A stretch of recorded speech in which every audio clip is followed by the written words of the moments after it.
माधवी, अपने पति हरीश, अपने बड़े बेटे उमंग और उसकी पत्नी सलोनी, छोटा बेटा अनुज और अनुज की हाल ही में भूमि नाम की लड़की से शादी हुई थी, उनके साथ रहती थी। भूमि काफी ज्यादा गरीब परिवार से होती है, लेकिन भूमि के आने और काफी अच्छा खाना भी बनाने की वजह से उसे काफी सम्मान मिलता था। एक दिन घर का सब काम करने के बाद भूमि अपनी सास के कमरे में जाती है और अपनी सास के पैर दबाने लगती है। अरे बहू, तूने ही घर का सारा काम किया है और अब तू यहाँ मेरे पैर दबाने आ गई। बहू, तू भी तो थक गई होगी ना, जा तू भी जाकर आराम कर ले। अरे माँ जी, ये तो मेरा फर्ज है ना, और अगर थोड़ी देर मैंने आपके पैर दबा भी दिए तो क्या मैं छोटी थोड़ी ना हो जाऊंगी, और मुझे अच्छा लगता है ये सब करना। हमने कहीं कुछ अच्छा जरूर किया होगा, तभी हमें तुझ जैसी अच्छी बहू मिली है। तू हमारा कितना ध्यान रखती है, तूने तो सच में हमारा दिल जीत लिया। बहू हो तो तेरी जैसी। माधवी और भूमि की बात बाहर दरवाजे पर खड़ी सलोनी सुन लेती है और उसे काफी गुस्सा आता है। यहाँ मैं इतने अमीर घर से हूँ, लेकिन कभी मेरी इतनी तारीफ नहीं हुई, और ये गरीब घर की आई है और सबको अपने झांसे में फंसाने भी लगी। ऐसे तो ये सब कुछ हड़प लेगी और मेरे हाथ में कुछ नहीं आएगा। सलोनी को काफी ज्यादा जलन होने लग रही थी और इसीलिए वो अब दोनों भाइयों के बीच में आग लगाने लगती है।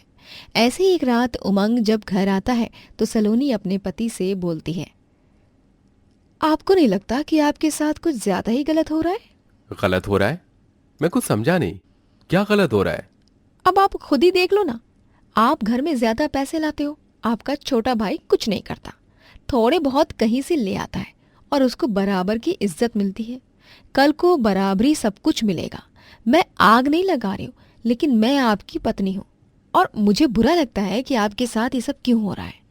ये तो कभी कभी मुझे भी लगता है, लेकिन इतनी छोटी सी बात के लिए मैं बुरा थोड़ी मान सकता हूँ। अरे मैं ये थोड़ी बोल रही हूँ कि आप बुरा मान कर बैठ जाओ, मैं तो बस बता रही हूँ। मैं मायके से इतना सब लाई थी, आप ज्यादा कमा रहे हो, लेकिन फिर भी हमें उतना नहीं पूछा जाता है जितना पूछा जाना चाहिए। सलोनी इसी तरह दोनों भाइयों में दरार पैदा करती जा रही थी। उमंग को भी कहीं ना कहीं सलोनी की बातें सही लग रही थी, इसीलिए वो उसकी बातें मानता जा रहा था। कुछ दिनों बाद उमंग इन सब से परेशान होकर पूरे परिवार को इकट्ठा करता है और बोलता है, मुझे लगता है कि अब बंटवारा हो ही जाना चाहिए। दोनों को उनका हिस्सा मिल जाए वही सही रहेगा।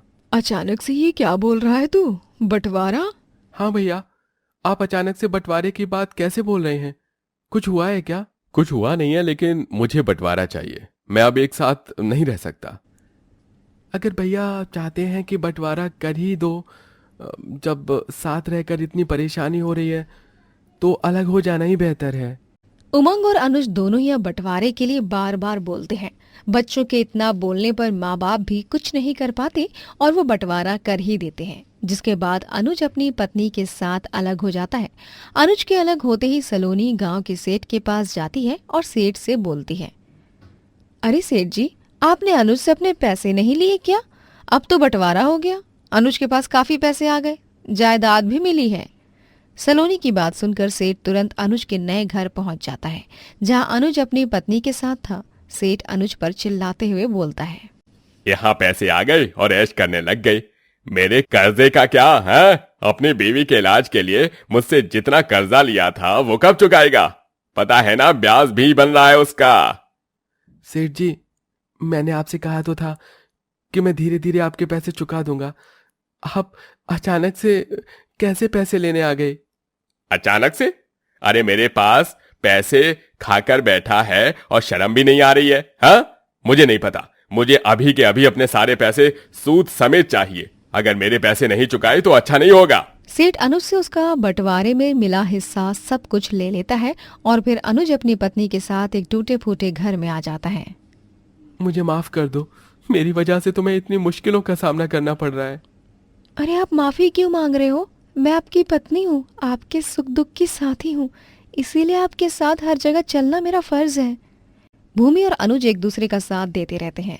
कुछ दिनों बाद लगातार बारिश होने लगती है और तेज बारिश के कारण अनुज और भूमि के घर की छत टूट जाती है और अब उनके पास छत तक नहीं होती। दोनों घर के बाहर पेड़ के नीचे बैठे होते हैं।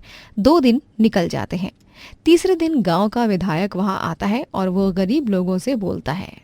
आप लोगों को चिंता करने की जरूरत नहीं है। आप सब मेरा परिवार हो। मुझे पता है कि इस समय आप सब मुसीबत में हो। बारिश में काफी मुश्किलें हो रही हैं, इसलिए मैं अपनी तरफ से हर परिवार को सहायता करने आया हूं। विधायक गरीबों की मदद करता है। भूमि और अनुज की भी छत ठीक हो जाती है और अब वो खुशी खुशी रहने लग रहे थे। जब इसके बारे में सलोनी को पता चलता है तो उसे बहुत गुस्सा आने लगता है। यहाँ सास ससुर की देखभाल मैं करूं और वहां वो महारानी आराम से अपने पति के साथ जी रही है। इतना सब करने के बाद भी उसका कुछ बुरा नहीं हुआ।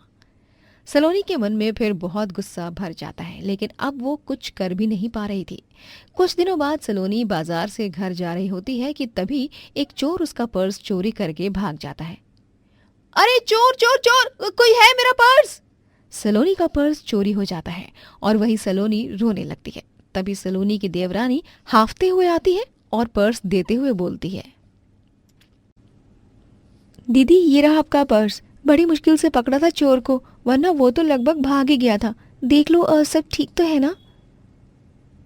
ये गरीब है लेकिन दिल की कितनी साफ है। मुझसे मुसीबत में देखकर तुरंत मेरी मदद करने आ गई। मैं कितनी गलत थी इसके बारे में।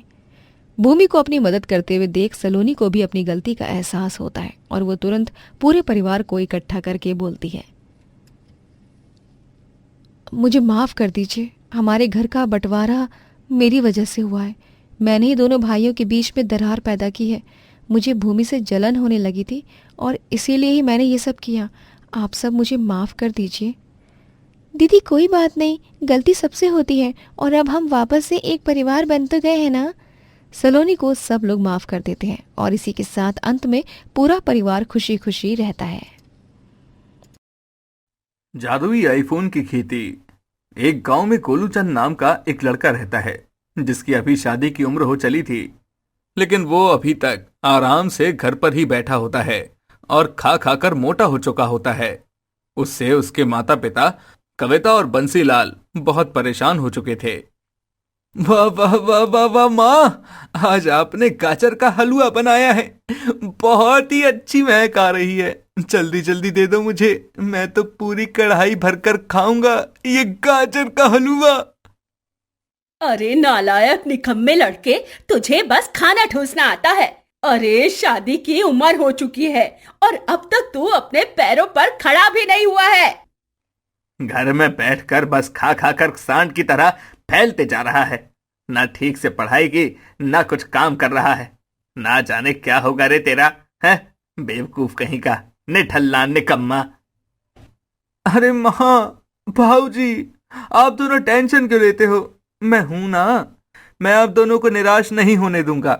जल्दी ही मैं ढेर सारे पैसे कमाऊंगा, लेकिन मैं एकदम व्यापार करके पैसे कमाऊंगा। यूं गरीबों की तरह मेहनत मशक्कत नहीं करना चाहता मैं। अरे मूर्ख लड़के, व्यापार में भी मेहनत लगती है।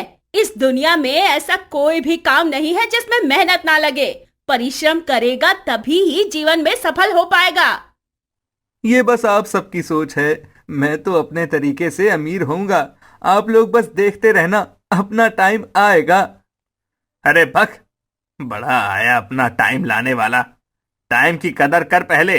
दिन भर बस बीमार पेशेंट की तरह सोता रहता है। पेट देख, पेटू हो गया है एकदम, और बात करता है। फालतू के डींगे हाँकने दे दो बस, इस घन चक्कर घूंचू को। गोलूचंद एक रोज जब शहर में अपना पसंदीदा बर्गर और पिज्जा खाने जाता है, तब वो देखता है कि वहां पर तो बस आईफोन का ही बोलबाला चल रहा है। अरे वाह, आईफोन 15 लॉन्च हो गया। ये तो बहुत बड़ी बात है भैया। आईफोन 15 तो वाकई में काफी अच्छा है। हाँ, बस अब हर जगह आईफोन 15 ही ट्रेंड कर रहा है। वाह वाह वाह वाह, काश मेरे पास आईफोन का स्टॉक होता तो मैं उसे अपने गांव में बेचता और बहुत अमीर बन जाता। शहर से गांव आते वक्त गोलूचंद को जंगल में एक पेड़ के नीचे एक साधु महाराज दिखाई देते हैं। वो उनके पास जाकर अपनी इच्छा व्यक्त करता है। महाराज जी, मुझे अमीर बनना है, वो भी बिना किसी मेहनत मशक्कत के। क्या ऐसा मुमकिन हो सकता है? आजकल आईफोन का काफी डिमांड चल रहा है। मुझे आईफोन का व्यापार करने की इच्छा है। ठीक है गोलूचंद, तुम्हारी इस इच्छा को मैं अवश्य पूरा करूंगा। क्या सच में? हाँ बेटा, मेरे पास दिव्य शक्तियां हैं जिनसे मैं तुम्हारी सहायता कर सकता हूँ। ये लो, ये पोटली लो। ये पोटली क्या है इसमें महाराज जी? इसमें जादुई बीज हैं, जादुई आईफोन के बीज। जादुई आईफोन के बीज? ये क्या कह रहे हैं आप महाराज जी? हाँ बेटा, इन बीज को बोने से जादुई आईफोन की खेती होगी और ढेर सारे आईफोन 15 के फोन्स उग जाएंगे जिन्हें तुम बेच सकते हो और पल भर में धनवान हो सकते हो। साधु महाराज की ये बात सुनकर गोलूचंद काफी ज्यादा आश्चर्यचकित रह जाता है।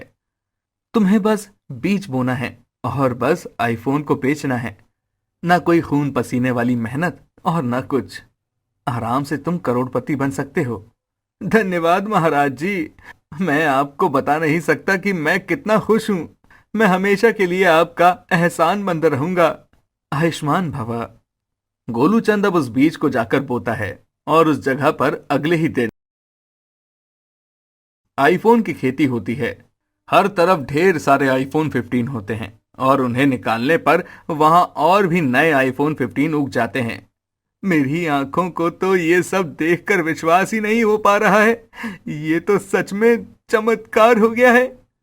गोलूचंद अब गांव में एक स्टॉल लगाता है और वहां वो आईफोन 15 बेचने लगता है, वो भी केवल 10,000 में। आओ आओ आओ, केवल 10,000 रुपयों में खरीदो आईफोन 15। IPhone 15, iPhone 15। इस सुनहरे मौके को अपने हाथ से गवाओ मत। एकदम ओरिजिनल मॉडल, एकदम हाई क्वालिटी। अरे वाह, ये तो कमाल हो गया। ये आईफोन 15 तो सच में लाजवाब है। एकदम ओरिजिनल आइटम लग रहा है ये तो। कोई बेवकूफ ही होगा जो इस सुनहरे मौके को अपने हाथ से गवाएगा। कोई ले या नहीं ले, भैया मैं तो ले रहा हूं आईफोन 15। गोलूचंद, मुझे 2 पीस देना, वो सफेद और लाल रंग की बॉडी वाला। हाँ हाँ हाँ, ये लो भाई साहब, एकदम मस्त और जबरदस्त है ये आईफोन 15। ले लो ले लो, आईफोन 15 ले लो, सिर्फ और सिर्फ 10,000 रुपए में। ऐसा दाम पूरी दुनिया में और कहीं नहीं मिलेगा। 100% ओरिजिनल।